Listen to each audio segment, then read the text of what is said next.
Hello good morning student, कैसे हैं आप लोग। आई होप आप बहुत अच्छे होंगे। लॉकडाउन बुरी तरह से कट रहा होगा, मुश्किल से मुश्किल कट रहा होगा, मन नहीं लग रहा होगा। चलो कोई बात नहीं है, सबके साथ हो रहा है अभी। बट आप धीरे धीरे पढ़ाई को क्या करो, रेगुलरिटी में रहो। वेलकम। तो चलो हम शुरू करते हैं। एस ब्लॉक लेक्चर नंबर 3 हम लोग कंप्लीट कर चुके थे। लेक्चर नंबर आज 4, लेक्चर नंबर 3 की बात को थोड़ा बता दे तो हम लोग पढ़ रहे थे एस ब्लॉक के अल्कली और अल्कलाइन अर्थ मेटल के फिजिकल प्रॉपर्टी को हम लोग पढ़ रहे थे। इसमें दो प्रॉपर्टी हम लोग लेक्चर नंबर 3 में पढ़े थे, वो था फिजिकल स्टेट और दूसरा था रेडियस, आयोनिक रेडियस और आपको एटॉमिक रेडियस को हम लोग पढ़ चुके थे।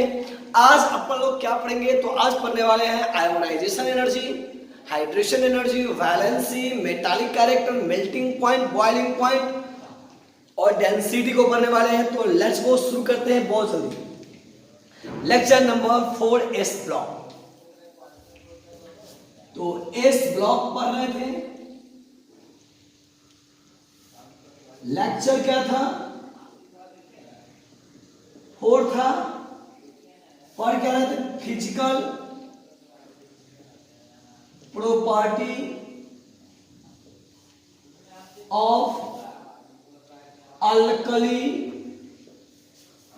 Metal and alkaline earth metal, दोनों को लेके चल रहे थे। उसमें तो अल्कली को देखे थे, देखिए ध्यान से। चलो अब आता है तीसरा प्रॉपर्टी में आता है आयोनाइजेशन एनर्जी। आयोनाइजेशन एनर्जी, चलिए ध्यान से सुनिए पहले। आयोनाइजेशन एनर्जी क्या होता है, तो चैप्टर नंबर 3 में आप पढ़े होइएगा, क्लासिफिकेशन ऑफ एलिमेंट में। ठीक है, चलो फिर से मैं बता देता हूं। आयोनाइजेशन एनर्जी क्या होता है, किसी गैसियस एटम के आउटर मोस्ट ऑर्बिट से इलेक्ट्रॉन को निकालने के लिए जितना एनर्जी रिक्वायर्ड होता है उसे आयोनाइजेशन एनर्जी कहते हैं। और अगर आयोनाइजेशन एनर्जी को इलेक्ट्रॉन वोल्ट में व्यक्त करते हैं तो वो कहलाता है ionization potential. The amount of energy required to loss one electron in their outermost orbit of an gaseous isolated atom. ठीक है, देखो क्या बोले हैं, समझिए इसको बढ़िया से। आप खुद बोलना, बाबू ये न्यूक्लियस है, ये एटम है, ये इसका आउटर मोस्ट ऑर्बिट है, और ये जो एटम है गैसियस आइसोलेटेड एटम है।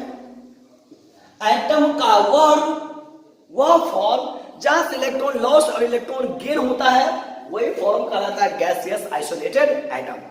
एटम का वह फॉर्म जहां से इलेक्ट्रॉन लॉस होगा, इलेक्ट्रॉन गेन होगा, एटम के उस फॉर्म को क्या कहते हैं, गैसियस आइसोलेटेड एटम।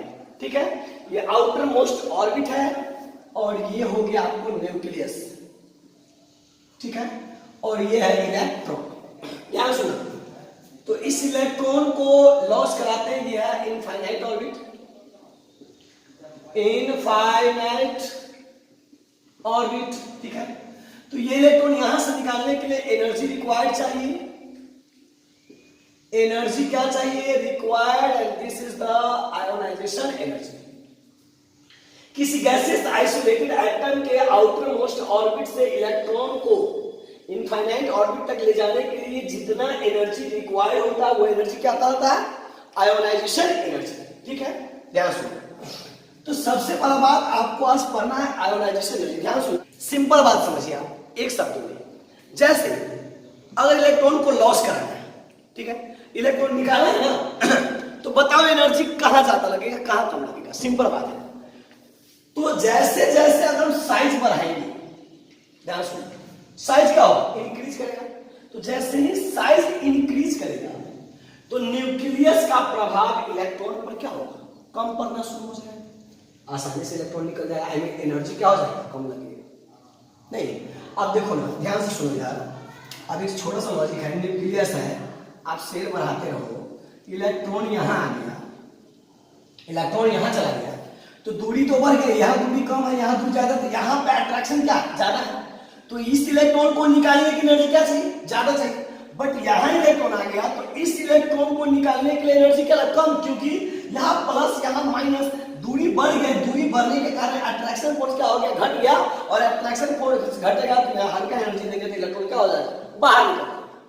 समझ में आ रहा है। और इलेक्ट्रॉन को निकालने के लिए जो एनर्जी लगता है वही तो क्या कहलाता है, आयोनाइजेशन एनर्जी। क्लियर है।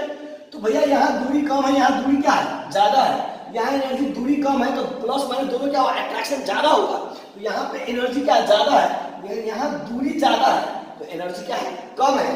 तो आप ये कैसे समझ गए, ध्यान सुनना बढ़िया से।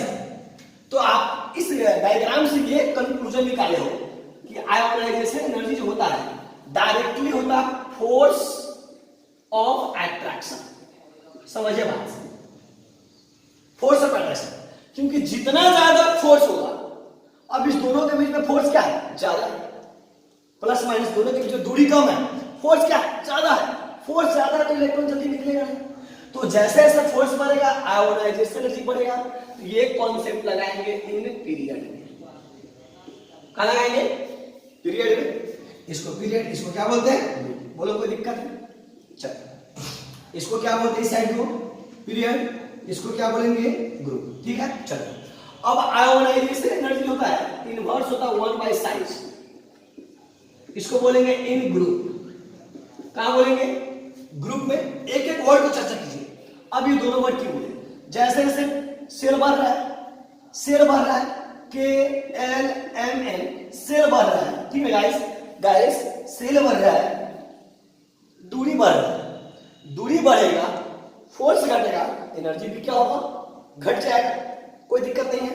तो आप बताओ, ध्यान सुनना, अल्कली मेटल, आप खुद से बताना, लिथियम का आकार छोटा है, इसका एनर्जी क्या होगा, आकार छोटा, याद रखो, लिथियम ली ना का रब से, फरियाद तो रेडियोएक्टिव एलिमेंट है, ये ऑर्डर में लिखे हैं, बोलो इसमें किसको डालना है, जिसका आकार बड़ा होगा उसका एनर्जी क्या होगा, सबसे बड़ा आकार किसका होता है, CS का, इसलिए इसका आयोनाइजेशन एनर्जी क्या है, कम है, आयोनाइजेशन एनर्जी का ऑर्डर है। अच्छा अब इधर बताओ, alkaline earth metal, alkaline earth metal के बारे में क्या क्या ध्यान सुनना। तो जिसका आकार बड़ा, तो बताओ, बेटा, मांगे, कन्या, सुंदर, बाप, राजी, रेडियोएक्टिव एलिमेंट है। ये किसका ऑर्डर है, आयोनाइजेशन एनर्जी का ऑर्डर है। देखो दोनों में एक थोड़ा सा भी कंफ्यूजन है तो तो सबसे बड़ा साइज आप जानते हो ना, ली ना का रब से फरियाद, साइज इंक्रीज होता है, साइज क्या होता है, इंक्रीज हो रहा है। तो जिसका साइज इंक्रीज होगा उसका एनर्जी क्या होगा, कम होगा। फिर क्या होता है, बेटा, मांगे, कन्या, सुंदर, बाप, राजी, साइज क्या होगा, इंक्रीज। बोलो कोई दिक्कत है। तो ग्रुप में जिसका साइज छोटा होगा एनर्जी ज्यादा होगा, जिसका साइज बड़ा होगा एनर्जी क्या होगा, कम होगा। तो सबसे ज्यादा एनर्जी कहां देना पड़ेगा इलेक्ट्रॉन निकालने में, लिथियम में। सबसे कम एनर्जी कहां होगा, CS में। बोलो कोई थोड़ा सा भी कंफ्यूजन है कहां, नहीं है, चलो इसको नोट करो। तो समझिए ध्यान से, वो प्रॉपर्टी क्या है, वैलेंसी। क्या है, वैलेंसी। वैलेंसी क्या होता है आप सभी जानते हैं, it is the bonding capacity of an atom. ठीक है, सिंपल बात है, कोई एटम बॉन्ड क्यों बनाना चाहता है, स्टेबल होने के लिए। उसके आउटर मोस्ट में जो इलेक्ट्रॉन होते हैं उसको लॉस कर देंगे, और लॉस करने के बाद इनर्ट गैस के फॉर्म में आ जाएंगे, स्टेबल फॉर्म हो जाता है। सिंपल थॉट है ना दोस्तों। नहीं, चलो इसको दिखते हैं बढ़िया से। यहां पे हम दो चीज समझाएंगे। एस ब्लॉक में दो चीज आती है, एक आता है अल्कली मेटल, एक आता है एल्केलाइन अर्थ मेटल। बोलो कोई दिक्कत है, इसको कहते हैं monovalent atom, divalent atom. अब ये क्या है?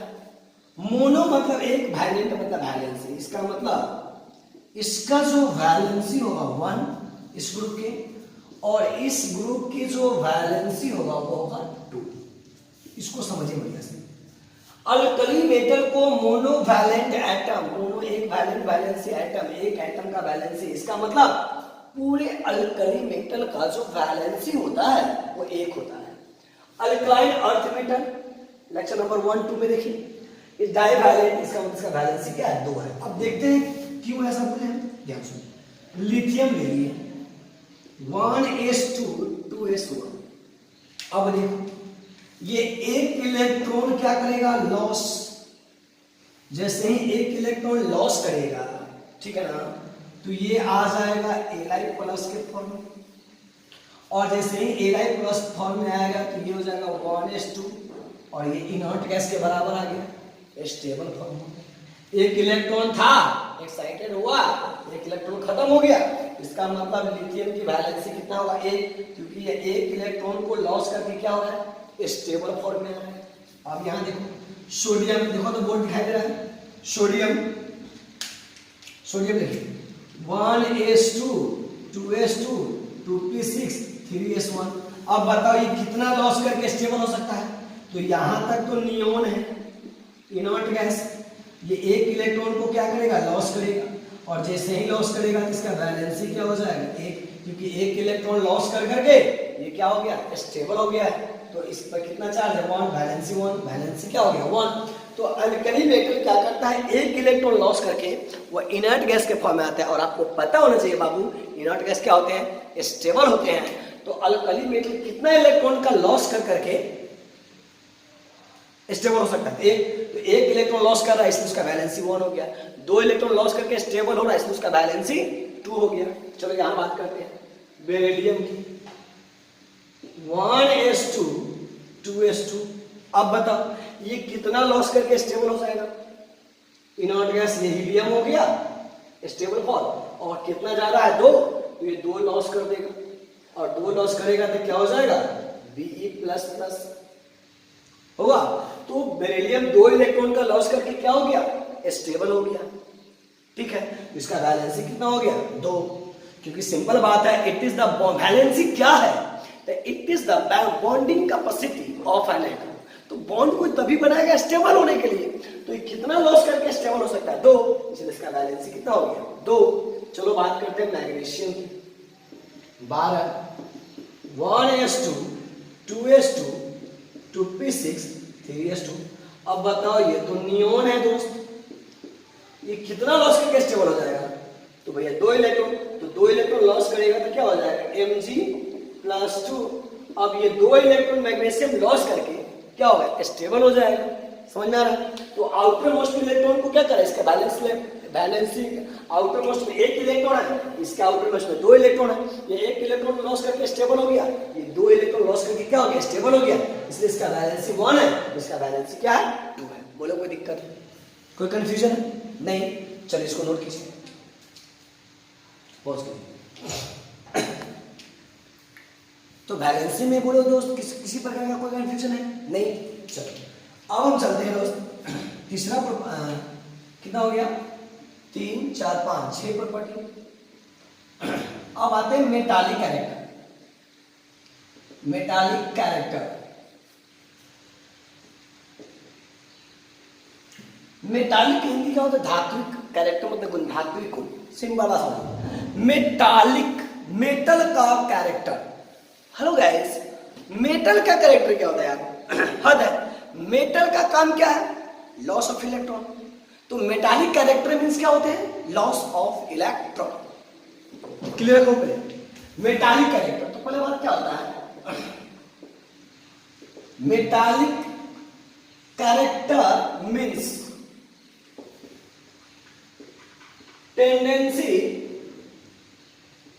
tendency to loss of electron। Simple बात है। अगर कोई कहे मेटालिक, तो भाई मेटालिक मेटल, मेटल का प्रॉपर्टी होता है उसका क्षमता क्या है? Loss of electron. ठीक है। और अगर यहाँ पे मेटालिक कैरेक्टर का मतलब ये है बाबू कि दो चार मेटल दे देंगे और आपको कहेंगे कंपेयर करो किसका मेटालिक कैरेक्टर ज्यादा है, किसका मेटालिक कैरेक्टर कम है, सभी मेटल रहेंगे। तो मास्टर स्ट्रोक क्या है बाबू, ध्यान देना, मेटालिक कैरेक्टर पसंद ना हो तो metallic character directly proportional to size of atom. ये बहुत ही बढ़िया चीज है, इसको समझिए बढ़िया से। अब आप खुद बोलोगे यस सर सही बात है, आप खुद बोलोगे कौन स्ट्रॉन्ग है, कौन ज्यादा है, कौन क्या है, ठीक है ना। मैं छोटा सा एग्जांपल दूंगा। ये न्यूक्लियस देखो, इलेक्ट्रॉन, ये न्यूक्लियस,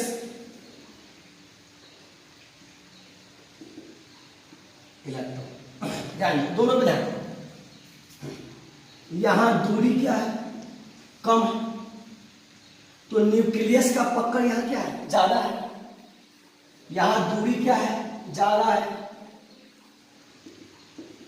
डिस्टेंस क्या है, ज्यादा है। डिस्टेंस ज्यादा है तो न्यूक्लियस का पकड़ यहां पे क्या हो रहा है, ढीला हो रहा है, तो यह आसानी से इलेक्ट्रॉन क्या करेगा, लॉस। लेकिन ये इलेक्ट्रॉन निकालने के लिए एनर्जी ज्यादा लगेगा, लॉस ये भी करेगा, लॉस ये भी करेगा। लेकिन जितना ज्यादा साइज होगा, अगर साइज ज्यादा होगा फोर्स कम होगा, फोर्स कम होगा, जैसे ही न्यूक्लियस का पकड़ इलेक्ट्रॉन पे ढीला होगा, इलेक्ट्रॉन छोड़ देगा, नहीं छोड़ देगा। क्या बोल रहे समझ में आ रहा है, ध्यान देना, बड़ी अपने आप क्लियर हो जाएगा। यहाँ दूरी कम है इसलिए फोर्स क्या है, ज्यादा है। तो फोर्स ज्यादा है तो यहाँ पे इलेक्ट्रॉन जल्दी से आसानी से नहीं निकलेगा। यहाँ दूरी क्या है, ज्यादा है, फोर्स कम है, इलेक्ट्रॉन आसानी से निकल जाएगा। तो कह रहा है कि साइज ऑफ एटम, जिसका साइज बड़ा हो, और मेटल का मतलब इलेक्ट्रॉन लॉस, तो जो जितना जल्दी इलेक्ट्रॉन लॉस करेगा, और लॉस कौन करेगा जल्दी, इसका साइज बड़ा होगा, है कि नहीं दोस्त। देखो ध्यान से, इसका मतलब दोस्त ली ना का रब से इसका मेटालिक ऑर्डर क्या होगा, बताओ। मेटालिक कैरेक्टर जल्दी बताओ किसका बताओ। तो सबसे बड़ा साइज किसका है, सीएस का। तो लिथियम का कम है सोडियम से, सोडियम का कम है पोटेशियम से, रुबिडियम से, और सबसे ज्यादा किसका होगा, सीएस। बोलो कोई दिक्कत है, मेटालिक कैरेक्टर, अल्कली का कैरेक्टर है, साइज बड़ा है, इसका साइज बड़ा है इसलिए मेटालिक कैरेक्टर ज्यादा है। बोलो कोई दिक्कत है, क्यों ज्यादा है, ये भी इलेक्ट्रॉन का लॉस करेगा, ये भी लॉस करेगा, ये भी लॉस करेगा, ये भी लॉस करेगा, ये भी लॉस करेगा। लेकिन यहाँ साइज क्या है, बड़ा है, न्यूक्लियस का पकड़ इलेक्ट्रॉन पे क्या है, कम है, कम है तो इलेक्ट्रॉन छोड़ेगा। और कॉन्सेप्ट भी क्या कर रहा है, इसलिए इलेक्ट्रॉन आसानी से निकलेगा क्योंकि वहां पकड़, न्यूक्लियस का पकड़ इलेक्ट्रॉन पे क्या होता है, ढीला हो जाएगा, वो मेटालिक कैरेक्टर मोर शो करेगा। बोलो कोई दिक्कत है। अगर हम फिर से मेटालिक कैरेक्टर की बात करें, मेटालिक कैरेक्टर की बात करें, ध्यान सुनना, तो बेरिलियम का साइज छोटा है, फोर्स ज्यादा होगा, सबसे कम metallic character B, MG, car, scooter, bike. बोलो कोई दिक्कत है, थोड़ा सा कंफ्यूजन हो बोलना, ठीक है। चलो तो मैं एक क्वेश्चन दे रहा हूं, आप इसको बना के दिखाओ, समझ जाएंगे आप हीरो। सोडियम में और मैग्नीशियम में बताओ किसका मेटालिक कैरेक्टर ज्यादा है, सोडियम में और मैग्नीशियम में किसका मेटालिक कैरेक्टर ज्यादा है। बोलो जल्दी बोलो, जल्दी बोलो, तो आप ही बोलो, बोलो, सिंपल बात है, कैसे समझोगे। तो देखो ध्यान से, इसका साइज इंक्रीज, इसका साइज क्या है, बड़ा है, इसका साइज क्या है, छोटा है। तो जिसका साइज बड़ा है तो मेटालिक कैरेक्टर सोडियम का बड़ा है किससे, मैग्नीशियम से, ठीक है ना। कैसे समझोगे, तो भैया सोडियम का आकार क्या होता है, बड़ा होता है, किससे, मैग्नीशियम से। लेक्चर नंबर 3 देखिए, तो जैसे ही साइज इसका बड़ा है, जिसका साइज बड़ा है उसका मेटालिक कैरेक्टर क्या होगा, ज्यादा होगा। बोलो कोई दिक्कत है? थोड़ा सा नहीं, देख लो अच्छे से। कन्फ्यूजन है तो फिर बोलो, बोलो कन्फ्यूजन है तो। चलो सिंपल लॉजिक है, तो हम एक नोट पे लिख सकते हैं। नोट में ये अल्कली मेटल है, ये अल्कली मेटल है, और ये अल्केलाइन अर्थ मेटल है। क्या लिखेंगे? मेटालिक कैरेक्टर अल्कली का, अल्कली का metallic character alkaline earth metal से क्या है? ज्यादा होता है। कंपेयर करेंगे पीरियड में, तो जैसे Li का करेंगे Be से, Na का करेंगे Mg से, K का करेंगे Cs से, इस पैटर्न पे हम बता रहे हैं, ठीक है। तो दोनों को में किसका मेटालिक है? सिंपल लॉजिक है यार, जिसका साइज बड़ा होगा उसका मेटालिक कैरेक्टर क्या होगा? ज्यादा होगा। बोलो कोई दिक्कत है? नोट कीजिए, पॉज कीजिए। हाँ, तो एक और लॉजिक हम बता देते हैं। एक और लॉजिक है, देखो ध्यान से। इसमें कितना प्रोटॉन है? 11 प्रोटॉन है। और इसमें कितना प्रोटॉन है? 12 प्रोटॉन है। तो यहां न्यूक्लियस का पकड़ 11 प्रोटॉन है का न्यूक्लियस का पकड़, यहां 12 प्रोटॉन का न्यूक्लियस का पकड़। यहां पे पकड़ क्या ज्यादा है, तो जल्दी इलेक्ट्रॉन छोड़ेगा नहीं। न्यूक्लियस है पावरफुल है, पावरफुल न्यूक्लियस है, पावरफुल न्यूक्लियस है, तो इलेक्ट्रॉन जल्दी छोड़ेगा नहीं। और जल्दी इलेक्ट्रॉन छोड़ेगा नहीं, न्यूक्लियस है, जल्दी इलेक्ट्रॉन नहीं छोड़ेगा, तो मेटालिक कैरेक्टर इसका कम, इसका मेटालिक कैरेक्टर क्या हो गया? ज्यादा हो गया। ठीक है, चलो अब हम चलते हैं 7 नंबर में। और 7 नंबर में जो है वो आपका melting point and boiling point है। चलिए, melting point and boiling point 7 number में। Melting point and boiling point. Melting point और बॉइलिंग पॉइंट, सबसे पहले समझाते हैं मेल्टिंग पॉइंट क्या होता है। आप पढ़े हुए यार, वैसा टेम्परेचर जिस पे कोई वस्तु क्या होता है? पिघल जाता है, मेल्ट कर जाता है, नहीं। और बॉइलिंग पॉइंट क्या होता है? जब किसी लिक्विड को टेम्परेचर दिए और उस लिक्विड के वेपर प्रेशर का मान एटमॉस्फेरिक प्रेशर के इक्वल होता है, वह टेम्परेचर बॉइलिंग पॉइंट कहलाता है। ठीक है, तो अब हमको जानना है अल्कली और एल्काइन के मेल्टिंग पॉइंट और बॉइलिंग पॉइंट को हम लोग को जानना है। ठीक है, मेल्टिंग पॉइंट और बॉइलिंग पॉइंट क्या करना है जानते हैं। तो सबसे पहला बात, actually melting point boiling point example दे रहे हैं। कोई ठोस चीज लो, मुलायम हो, तो ठोस चीज में टेम्परेचर ज्यादा देना पड़ेगा। ठीक है, मुलायम चीज में टेम्परेचर क्या कम देना पड़ेगा। जैसे मोमबत्ती लो, मोमबत्ती में हल्का टेम्परेचर देंगे पिघल जाएगा, समझ रहे हो ना क्या बोल रहे हैं। लोहा दे दो, हल्का टेम्परेचर, मोमबत्ती भी ठोस है, लोहा भी ठोस है, लेकिन लोहा में इंटरमोलिकुलर फोर्स ऑफ अट्रैक्शन क्या है? ज्यादा है। जिसमें फोर्स ज्यादा उसका मेल्टिंग पॉइंट बॉइलिंग पॉइंट क्या है? ज्यादा है। फोर्स ज्यादा, मेल्टिंग पॉइंट बॉइलिंग पॉइंट क्या है? ज्यादा है। Got it? समझ रहे हो ना? तो ये हम इसको कैजुअल में समझाएं, बट यहां पे बात वही आएगा, थोड़ा घुमा के आएगा। देखिए क्या आपने क्या समझा कि मोमबत्ती भी ठोस है, लोहा भी ठोस है। लोहा में टेम्परेचर ज्यादा देना पड़ता है, मोमबत्ती में नॉर्मल टेम्परेचर देना पड़ता है, थोड़ा सा बढ़ाए तो पिघल जाता है। इसका मतलब लोहा में इंटरमोलिकुलर फोर्स ऑफ अट्रैक्शन क्या है? ज्यादा है, और इसमें इंटरमोलिकुलर फोर्स ऑफ अट्रैक्शन क्या है? कम है। Got it? समझ रहे हो?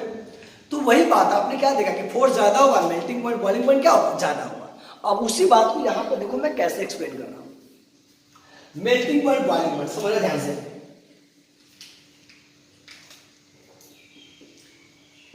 Melting point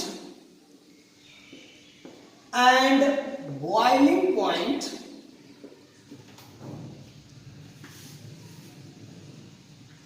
depends upon metallic bond. Melting point and boiling point depends upon metallic bond. Melting point और बॉइलिंग पॉइंट को बताना है तो आपको क्या बताना पड़ेगा? Metallic bond. अब आप बताओ, मेटालिक मतलब मेटल बॉन्ड। अब बॉन्ड क्या होते हैं? तो याद करो chemical bonding, the force of attraction between two atom. तो बॉन्ड भी क्या है, एक तरह का इंटरमोलिकुलर क्या फोर्स ऑफ अट्रैक्शन है जो दो एटम के बीच रखता है। क्लियर है, बॉन्ड को समझाया। अब यहाँ पे मेल्टिंग पॉइंट बॉइलिंग पॉइंट को समझना है तो आपको समझना पड़ेगा मेटालिक बॉन्ड क्या होते हैं। अब देखो, और मेटालिक बॉन्ड जो होता है it is the form between Cornell and free electron, Cornell and free electron, इसी दोनों के बीच में मेटालिक बॉन्ड का फॉर्मेशन होता है। अब आप कहोगे सर ये कर्नेल क्या है, फ्री इलेक्ट्रॉन क्या है? मेटालिक बॉन्ड को समझना है तो मेटालिक बॉन्ड दो बातों पर निर्भर कर रहा है। It is form between kernel free electron, तो दो बातों पर निर्भर कर रहा है। फिर आपको समझना होगा कर्नेल क्या है, फ्री इलेक्ट्रॉन क्या है। तो चलो, ये न्यूक्लियस है KLM, इस सेल को हटा दो। ये सेल कौन है, आउटर मोस्ट ऑर्बिट, बाह्यतम कक्षा आउटर सेल को हटा दो, शेष जो सेल बचा इसी को हम लोग कहते हैं कर्नेल। क्लियर है, और आपको पता है आउटर मोस्ट में जो इलेक्ट्रॉन होते हैं this is the free electron. बराबर दिक्कत है। तो किसी भी एटम के आउटर मोस्ट ऑर्बिट को हटा करके शेष जो भी बचेगा उसे अपन लोग क्या बोलते हैं, कर्नेल बोलते हैं। तो बोलो कर्नेल और फ्री इलेक्ट्रॉन क्लियर है कि कोई कंफ्यूजन? चलो, मेटालिक, ध्यान देना, मेटालिक बॉन्ड जो होते हैं वो निर्भर करता है नंबर ऑफ वैलेंस इलेक्ट्रॉन। समझो इसको ध्यान से, मेटालिक बॉन्ड ज्यादा, मेल्टिंग पॉइंट बॉइलिंग पॉइंट ज्यादा, metallic bond this is the force. Okay guys, तो मेटालिक बॉन्ड किस पर डिपेंड कर रहा है, नंबर ऑफ वैलेंस इलेक्ट्रॉन। जितना ज्यादा वैलेंस इलेक्ट्रॉन होगा उसका मेटालिक बॉन्ड ज्यादा होगा, और मेटालिक बॉन्ड ज्यादा होगा तो मेल्टिंग पॉइंट बॉइलिंग पॉइंट क्या होगा, ज्यादा होगा। दूसरा, metallic bond inverse of size क्या होते हैं, साइज के क्या होते हैं, इनवर्स होते हैं साइज ऑफ एटम। इसका मतलब एटम का साइज बड़ा है, मेटालिक बॉन्ड क्या हो गया, कम हो गया, और मेटालिक बॉन्ड कम हो गया तो मेल्टिंग पॉइंट बॉइलिंग पॉइंट भी क्या हो गया, कम हो गया। इस बात को पकड़ लो। तीसरा बात, metallic bond inverse of charge density. Charge density हम तीन चीज से निकालते हैं। तो सबसे पहले ये इसको प्रिफर करो, ठीक है ना, इसको प्रायोरिटी रखो, सब क्वेश्चन बन जाएंगे। अब खुद बताएंगे ऑर्डर। सबसे पहले बात ध्यान देना, ली ना का रब से फरिया। तो बताओ melting point and boiling point का ऑर्डर, जल्दी बताओ। अल्कली का, अल्कली का किसका ज्यादा होगा दोस्त, जल्दी बोलो, क्योंकि सब में वैलेंस इलेक्ट्रॉन तो एक ही है। सब में वैलेंस इलेक्ट्रॉन, इसमें भी वैलेंस इलेक्ट्रॉन, इसका वैलेंस इलेक्ट्रॉन क्या एक ही है, वैलेंस इलेक्ट्रॉन तो कांस्टेंट है। तो कहां चले जाओगे, साइज ऑफ एटम। तो जिसका साइज बड़ा होगा उसका मेल्टिंग पॉइंट बॉइलिंग पॉइंट कम होगा। तो सबसे किसका होगा, लिथियम का, पोटेशियम का, रुबिडियम का, सीजियम का। बोलो कोई दिक्कत है? फिर melting point and boiling point का ऑर्डर बताओ, बेरिलियम, मैग्नीशियम, कार, स्कूटर, बापराजी। बोलो कोई दिक्कत है? तो ये में इसमें कोई दिक्कत है तो बोलो, बोलो बाबू। चलो जल्दी से बनाओ। तो सोडियम का और मैग्नीशियम का किसका ज्यादा है, मेल्टिंग पॉइंट बॉइलिंग पॉइंट किसका ज्यादा है? सिंपल बात है, आप जानते हो इसका साइज बड़ा है, साइज बड़ा है किसका, सोडियम का। तो melting point and boiling point दिखाई दे रहा है, देखो, जिसका साइज बड़ा हो मेल्टिंग पॉइंट बॉइलिंग पॉइंट कम, तो Mg का ज्यादा हो गया सोडियम से। बोलो कोई दिक्कत है? देख लो अच्छे से, थोड़ा सा कंफ्यूजन है तो बोलो, नहीं है नोट कीजिए। अब हम बहुत ही खूबसूरत टॉपिक की ओर चलते हैं, ठीक है। वो अंतिम प्रॉपर्टी है हाइड्रेशन एनर्जी। हाइड्रेशन एनर्जी, ठीक है। अल्कली और एल्कलाइन अर्थ मेटल के हाइड्रेशन एनर्जी को बताना है। ठीक है, तो सबसे पहले हाइड्रेशन एनर्जी को जानने से पहले हम हाइड्रेशन को जानते हैं। ठीक है, देखो ध्यान से, बढ़िया समझना बाबू। जैसे ये NaCl है, सॉलिड है, ये टूट गया Na+Cl-, आपको पता होना चाहिए ये लैटिस एंथैल्पी है, आयोनिक सॉलिड है, ये गैस, ये आ गया गैसेस फॉर्म, ये आ गया गैसेस फॉर्म। ध्यान सुनो, आपको पता होना चाहिए ये NaCl सॉलिड है, लैटिस एंथैल्पी, आपको थर्मोडायनामिक्स में पढ़ाए थे। आयोनिक सॉलिड क्या हो गया, ब्रेक हो गया है, कैटायन और एनायन। ठीक है, अब ये तो आ गया अल्कली। अब ध्यान सुना, अब इस सॉलिड आयन कन्वर्ट होकर गैसेस आयन में, अब ये जो आयन आया है, ध्यान सुना, इसको हम वाटर में डिसॉल्व कराएंगे। वाटर में क्या करेंगे, डिसॉल्व कराएंगे। तो अब ये जो Na+ है ये हो गया एक्वस, ये क्या हो गया, एक्वस। इसी को हम लोग कहते हैं हाइड्रेशन। क्या बोलते हैं, हाइड्रेशन। कैटायन क्या हुआ, वाटर मॉलिक्यूल, जैसे एक गिलास पानी लिए, उसमें हम NaCl सॉलिड को डाले हैं तो वो डिसॉल्व हो गया वाटर में, तो उसको हम हाइड्रेशन कहेंगे। ठीक है, और इसको गैसेस को एक्वस फॉर्म में लाने के लिए जो एनर्जी रिलीज हुआ है, ठीक है, उस एनर्जी को हम कहते हैं हाइड्रेशन एनर्जी। क्या बोलते हैं, हाइड्रेशन एनर्जी। क्लियर कीजिए एक एक वर्ड। सर इसको वाटर में नहीं डालेंगे, एकदम डालेंगे बाबू, बट उस पर हम चर्चा नहीं कर रहे थे क्योंकि अल्कली के बारे में चर्चा करना था। ये भी क्या होगा, Cl- एक्वस। ठीक है दोस्त, ध्यान सुनो, हुआ क्या होगा, ध्यान सुनो, ये जो Na+ है, वाटर में डाले हैं। ठीक है, वाटर में डाले हैं H2O,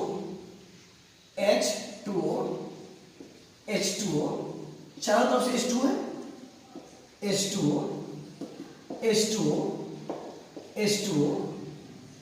H2O, ये हाइड्रेशन स्फीयर बनाता है, हाइड्रेशन स्फीयर बना दिया। ठीक है, ध्यान सुनो, चारों तरफ जैसे ही वाटर, एक गिलास पानी लिए, ये सभी क्या है, H2O, एक एक वर्ड समझ लो।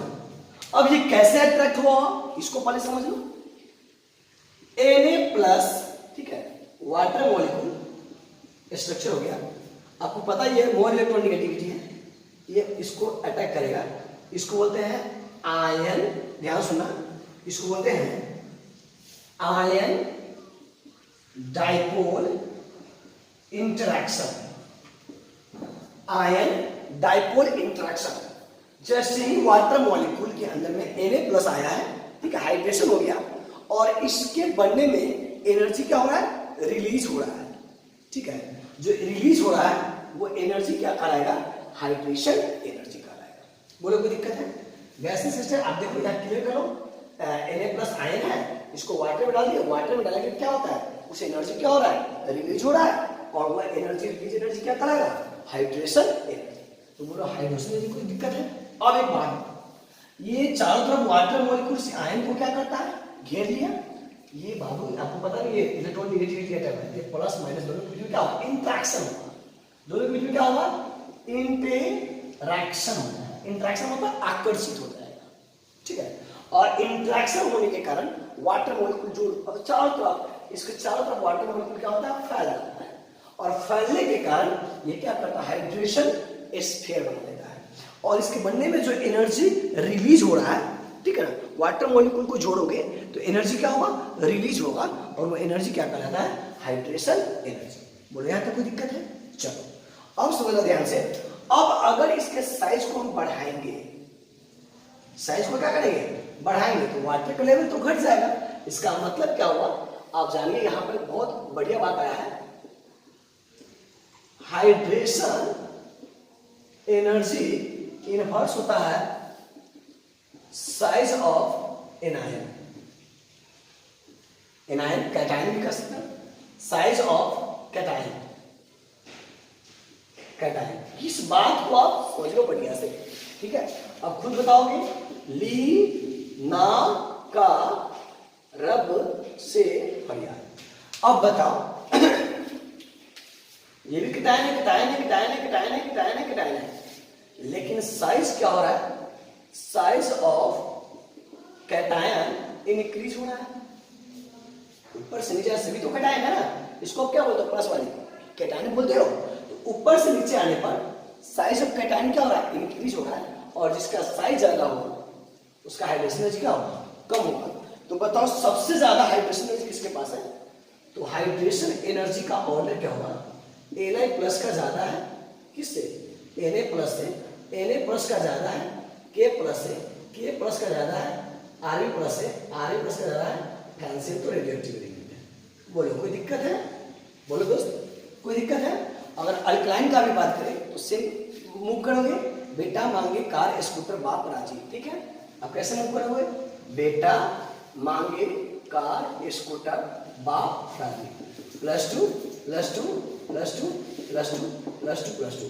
तो इसका भी हाइड्रेशन एनर्जी का ऑर्डर क्या हो जाएगा, De+2 किससे ज्यादा होगा, Mg+2 से, उसके बाद Ca+2 से, उसके बाद Ba+2 से, उसके बाद R बेटा मांगे कार स्कूटर, बेटा मांगे कार स्कूटर बाप राजी, ठीक ना। बोलो कोई दिक्कत है, ध्यान सुनो। तो ये हाइड्रेशन का। अब बताओ इसमें सबसे ज्यादा किसका हाइड्रेशन ज्यादा है, लिथियम का सबसे ज्यादा हाईएस्ट हाइड्रेशन एनर्जी। क्यों, कैटायन का साइज क्या है, छोटा है, इसका भी हाइड्रेशन एनर्जी क्या होगा, ज्यादा होगा ना। तो ये बात समझ में आ गया, लिथियम का सबसे ज्यादा होता है क्या, हाइड्रेशन एंथैल्पी या एनर्जी। उसी अनुसार मैं कुछ पॉइंट लिखा हूं, क्या लिखा हूं, hydration enthalpy of alkali metal. Alkali metal का हाइड्रेशन एंथैल्पी आयन जो होता है वो डिक्रीज कर जाता है, कब, इंक्रीजिंग साइज, जब उसका साइज क्या होता है, बड़ा होता है। तो आपको ऑर्डर भी लिख दिए, यहां पे क्या आप समझे हैं, जैसे साइज बढ़ेगा हाइड्रेशन एंथैल्पी का ऑर्डर, लिथियम का सबसे बड़ा होगा किससे, सोडियम से, लीना का रब से बढ़िया, ठीक है। चलो तो इसमें तो कोई दिक्कत नहीं है, जिसका साइज बड़ा होगा हाइड्रेशन एंथैल्पी क्या होगा, घट जाएगा। अब क्या देखें, lithium has maximum degree of hydration, इसमें सबसे ज्यादा वाटर को जो अट्रैक्ट करेगा वो कौन करेगा, लिथियम करेगा। तो lithium has maximum degree of hydration, lithium के पास मैक्सिमम डिग्री ऑफ हाइड्रेशन है, एंड फॉर दिस रीजन, इस रीजन के कारण लिथियम का जो साल्ट होता है, एग्जांपल देख लो, LiCl salt into 2H2, and for this reason, इस रीजन के कारण lithium salt are mostly hydrated. इस पूरे अल्कली में सबसे ज्यादा हाइड्रेटेड कौन होता है, लिथियम होता है। क्यों, क्योंकि लिथियम का हाइड्रेशन एंथैल्पी, हाइड्रेशन एनर्जी सबसे ज्यादा होता है। बोलो कोई दिक्कत है, नहीं है, नो। अगला जो टॉपिक है रियल इनऑर्गेनिक केमिस्ट्री, यहीं से शुरू होता है, और वो है प्रॉपर्टी नंबर 9। क्या है, density of alkali metal, density of alkali metal, यहीं से इनऑर्गेनिक केमिस्ट्री का शुरू होता है बाबू, सबसे डेंजरस वर्ड, और यहां से ही जेईई मेन और नीट में क्वेश्चन आते हैं, और इससे बहुत ज्यादा पूछे भी जा चुके हैं। तो चलिए देखते हैं क्या है। जैसे ही हम डेंसिटी ऑफ अल्कली मेटल बोले हैं तो आपके माध्यम में एक वर्ड हैंग किया, density is equal to mass by volume. पता है, मास ज्यादा डेंसिटी ज्यादा है कि नहीं, ध्यान दें। एलिमेंट है, कितना बढ़िया समझना, एलिमेंट है, ली ना का रब से, फरियाद रेडियोएक्टिविटी, ठीक है। तो आपको इसका मास 7 है, इसका 23, इसका 39, मास इंक्रीज कर रहा है, तो मास इंक्रीज कर रहा है तो डेंसिटी भी क्या होगा, इंक्रीज हो जाएगा। ऐसे हम लोग जानते हैं नहीं, तो यहाँ तो बहुत बच्चे इसका डेंसिटी का ऑर्डर क्या लेते हैं, डेंसिटी ऑर्डर ऐसे लिख देते हैं, लिथियम का छोटा है, सोडियम से सोडियम का छोटा है, पोटेशियम में पोटेशियम का, मीडियम से CH। अब ये तो लिख दिए है ना, ये हो गया गलत, क्योंकि यहीं से क्यों ऐसा बोले, क्योंकि लिथियम का मास 7, इसका 23, इसका 39। अब देख लो मास बढ़ रहा है ना, एटॉमिक नंबर इंक्रीज करा तो मास बढ़े करेगा, इसका भी इससे ज्यादा होगा, इससे ज्यादा होगा, है ना, मेरे को याद नहीं है। चलो, तो जैसे जैसे मास इंक्रीज कर रहा है तो डेंसिटी भी इंक्रीज करेगा, तो सबसे कम लिथियम का है, बट ये हो गया गलत, क्योंकि यहीं से शुरू होता है एक्सेप्शन। तो अब हम जानेंगे वो गलत क्यों है, क्या है एक्सेप्शन हो जाएंगे। तो डेंसिटी जो है, ध्यान देना, डेंसिटी ग्राम पर सेंटीमीटर क्यूब एक्सपेरिमेंटल डाटा हम आपको लिख रहे हैं, ध्यान दीजिएगा। एक्सपेरिमेंटल डाटा इसका दिया हुआ है 0.53, इसका है 0.97, इसका है 0.86, इसका है 1.53, इसका है 1.90। समझिए इसको अच्छे से। यह अल्कली मेटल है, कहीं से कोई दिक्कत नहीं है। अब देखो हम लोग का थ्योरी क्या कहता है, डेंसिटी ज्यादा तो मास ज्यादा, डेंसिटी ज्यादा तो मास ज्यादा, तो मास तो इंक्रीज कर रहा है, तो मास इंक्रीज कर रहा है तो सबसे ज्यादा डेंसिटी किसका, सीएस का। ऑफकोर्स सीएस का ज्यादा है, सबसे कम लिथियम। एक्सपेरिमेंटल में क्या देखें, सबसे कम लिथियम है, सही है। ऑर्डर ऑफ डेंसिटी एक्सपेरिमेंटल देखते हैं, लिथियम का सबसे कम डाटा है, वेरी गुड, ग्राम पर सेंटीमीटर की डेंसिटी का क्या यूनिट है। उसके बाद क्या लिखा हुआ है, पोटेशियम, तब लिखा हुआ है सोडियम, तब लिखा हुआ रुबिडियम, तब लिखा हुआ है सीएस। और हम लोग क्या निकाले हैं, ये कौन सा डाटा है, ये एक्सपेरिमेंटल डाटा है,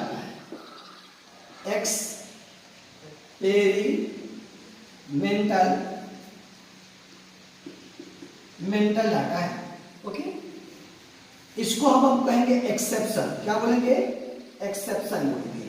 और आपको पता है इनऑर्गेनिक में एक्सेप्शन ही पूछा जाता है। तो यहां पे सब बहुत अच्छा चल रहा था, लिथियम का छोटा है, बस अंतर आ गया नाक, नाके में चेंज हो गया, नाक यही उल्टा पुल्टा हो गया। देखो बाकी सब फर्स्ट क्लास आ गया। अब इसी दोनों में क्या हो गया, हम लोग के अनुसार होना चाहिए यहाँ पे सोडियम, यहाँ पे पोटेशियम, बट हो गया के, तब नाक में को चेंज करना पड़ेगा, एक्सेप्शन आ गया नाक। अब देखते हैं नाक में क्या दिक्कत है, नाक है ना, क्या दिक्कत है।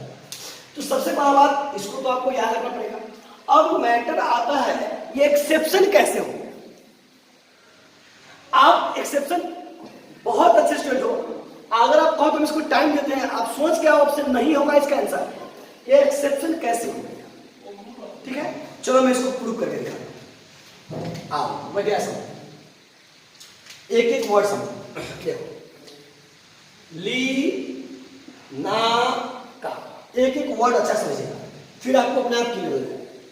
इसका मास 7, इसका मास 23, इसका 39, दोनों के बीच का डिफरेंस कितना है, 16। इस दोनों के बीच का डिफरेंस कितना है, 16। तो इस दोनों में मास तो कांस्टेंट आ गया, देखो ना, इस दोनों के बीच का मास का डिफरेंस 16, दोनों के मास का बीच का डिफरेंस 16। अब अंदर नाके में समझिए बात, इसका आकार ध्यान सुना, के से एल से, इसका लिखेंगे के एल एम, इसका लिखेंगे के एल एम एन। अब ध्यान देना, ये तो बेचारा छोटा है, इस दोनों में मास, दोनों का डिफरेंस क्या सेम है, दोनों का मास का डिफरेंस क्या है, मास डिफरेंस क्या है, मास डिफरेंस क्या है, कांस्टेंट है, लेकिन वॉल्यूम इंक्रीज हो रहा है, एरिया बढ़ गया, वॉल्यूम इससे क्या हो रहा है, इंक्रीज हो रहा है। इसका वॉल्यूम क्या, पोटेंशियल का वॉल्यूम क्या हो रहा है, इंक्रीज हो रहा है। तो इस केस में आप सभी अभी आप बोलोगे sir density is equal to mass by volume. तो मास तो इस दोनों केस में क्या है, कांस्टेंट है। एक्सपेरिमेंटल में ऐसा क्यों ऐसा हुआ, इस दोनों में एक्सपेरिमेंट क्यों ऐसा हुआ, उसका कॉज हम बता रहे हैं। तो दोनों के बीच के मास का डिफरेंस क्या था, सेम था। अब मास डिफरेंस सेम है तो क्या देखा गया कि भाई देख रहे हैं इसका वॉल्यूम ज्यादा है, और जिसका वॉल्यूम ज्यादा होता है, वॉल्यूम ज्यादा होता है तो डेंसिटी क्या होगा, डेंसिटी इनवर्स ऑफ वॉल्यूम। मास जब कांस्टेंट है तो डेंसिटी इंक्रीज कर रहा था, वॉल्यूम इंक्रीज कर रहा है तो डेंसिटी क्या होगा, डिक्रीज। यही कारण है यहाँ का चेंज हो गया, क्योंकि पोटेशियम और सोडियम के बीच का मास का डिफरेंस सेम है, तो मास तो यहाँ पे ऑपरेट करेगा नहीं, ठीक है। तो यहाँ पर सबसे आप प्रॉपर किसको मानेंगे, प्रायोरिटी किसको देंगे, वॉल्यूम को। इस दोनों में वॉल्यूम किसका ज्यादा है, पोटेशियम का, तो पोटेशियम का जिसका वॉल्यूम ज्यादा है उसका डेंसिटी क्या होगा, कम। यही रीजन है कि भैया वो गलत हो गया, ये सही होगा, क्योंकि पोटेशियम का वॉल्यूम ज्यादा है और वॉल्यूम ज्यादा है, डेंसिटी क्या होगा, कम हो जाएगा। तो एक्सेप्शन समझ में आ गया, कोई दिक्कत है दोस्त, आपसे वादा कर रहे हैं, चैलेंज है, रिएक्शन शुरू हो रहा है कल से, केमिकल प्रॉपर्टी रिएक्शन रटना मना है। ऐसा ऐसा कल ट्रिक बताएंगे कि किसी भी लेवल जेई नीट किसी भी लेवल के क्वेश्चन को आप ऐसे बना दोगे। देखना कल जैसे ही क्वेश्चन केमिकल प्रॉपर्टी पढ़ाएंगे और पढ़ाते आपको जेई का एडवांस का सारे लेवल का क्वेश्चन दूंगा, सिर्फ एक थ्योरी पढ़ाएंगे, मजा आ जाएगा। वेट एंड वॉच कल के क्लास के लिए। आज के लिए bye bye, good night and take care.